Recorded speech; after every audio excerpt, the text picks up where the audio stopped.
Hi guys, ako nga pala si Charlie. Ngayong video naman guys ay pag-uusapan natin kung ano nga ba ang pinagkaiba ng traditional setup sa diskless setup. At ano ba ang mas maganda gamitin. And i-share ko na rin sa inyo kung ano ba ang gamit ko na setup sa PisoNet business ko. Pero bago ang lahat, kung di ka pa nakapag-subscribe sa channel ko ay mag-subscribe ka na. And paki-like na rin itong video na to. So tara, simulan natin.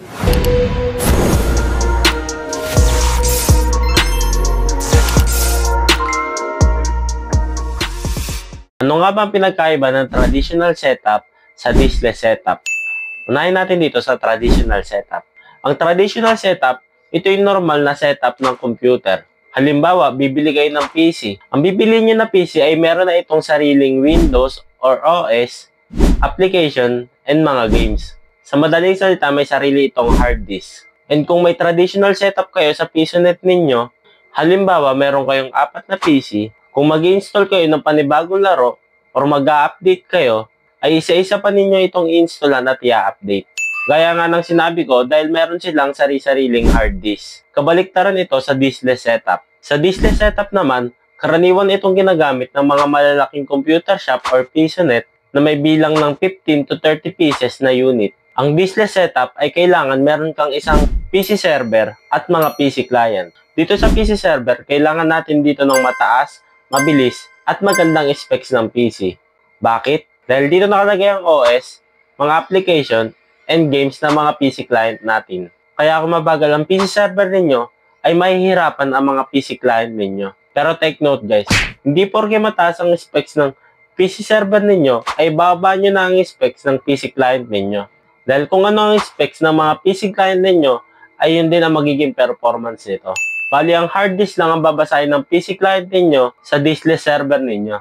Ang PC client ay wala itong sariling hard disk. Nakabase lang sila sa diskless server. So yun guys. Sa tanong naman tayo na, ano ba mas maganda gamitin sa PisoNet? Traditional setup ba or diskless setup? Ang sagot ko dyan ay depende. Ang unang pagbabasehan natin dyan ay kung ilang unit ba ang gagamitin natin sa PisoNet business. Kung ang sagot ninyo ay magsisimula pa lang kayo sa 2 to 6 units na PC, ay suggest na mag-traditional setup na muna kayo. Bakit? Dahil mas maganda maaral nyo muna kung paano ba magpatakbo ng traditional setup. And mas madali mag-setup ng traditional kapag konti pa lang ang PC ninyo. And isa pa, sa tingin ko ay hindi pa worth it ito lagyan ng server kapag konti pa lang ang PC ninyo. Dahil aksaya lang ito sa kuryente. Dahil kapag naka-diskless na kayo, dapat laging nakabukas ang diskless server ninyo. Unlike na kapag naka-traditional kayo, ay no need niya ng server nito. Dahil gagana na ito on its own. Kung ang sagot nyo naman ay magsisimula kayo ng 10 to 20 units up, ay suggest na mag-diskless setup na kayo. Bakit?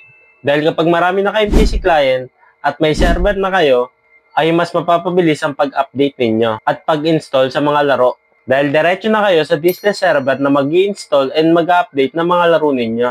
Dahil sa diskless server nakalagay ang hard disk ng mga PC client. But take note lang din guys, I suggest din na kung gusto nyo mag-diskless server, ay mas maganda ay aralin nyo rin kung paano ito gumagana. At higit sa lahat, aralin nyo rin step by step kung paano ba mag-troubleshoot kapag nagka-problema ang diskless server ninyo. Dahil kung wala kayong alam sa pag-troubleshoot nito, at once na magka-problema kayo sa server ninyo, ay tatawag pa kayo ng technician. Hassle ito sa atin. Dahil paano kung hindi agad makapunta ang technician na tinawag natin, ay di wala tayong kita sa PisoNet. Dahil kapag nasira ang server, or magka-virus ito, ay damay ang mga PC client nito. And isa pa, babayaran din natin ang technician na pupunta para gawin ang diskless server. Kaya I suggest, kung kaya nyo aralin, ay aralin nyo na lang. And last, sa tanong naman na kung ano ba ang gamit ko na setup, diskless setup ba or traditional setup? Ang sagot ko dyan ay ang gamit ko pa rin hanggang ngayon na setup ay traditional setup. Yes guys, nasa 13 units na ang PC ko and hanggang ngayon naka-traditional setup pa ako. Bakit? Dahil itong setup na tong mas madali sa sitwasyon ko ngayon na nagtatrabaho at sinasabay ang pag-PisoNet business. Sa ngayon kasi guys, hindi ko pa maaral kung paano ba gumagana at mag-troubleshoot ng diskless setup. Gawa ng kulang pa ako sa oras. Kung magkaka-time siguro ako ay aaralin ko na rin ang diskless setup at isi-share ko rin sa inyo once matutunan ko ito. Ngayon alam nyo na kung ano yung pinagkaiba ng traditional setup sa diskless setup ay nakadepende na sa inyo kung ano ba ang mas maganda sa itatayo yung PisoNet business. Kung may katanungan kayo guys, ay mag-comment na lang kayo sa ibaba. So yun guys. Sana may ito na kayo sa video ko ngayon. And kung nagustuhan nyo itong video, ay pakilike na rin. And pakisubscribe na rin itong channel ko para mas ganahan pa ako gumawa ng mga ganitong content. Yun lang guys. Salamat sa panonood. Bye-bye!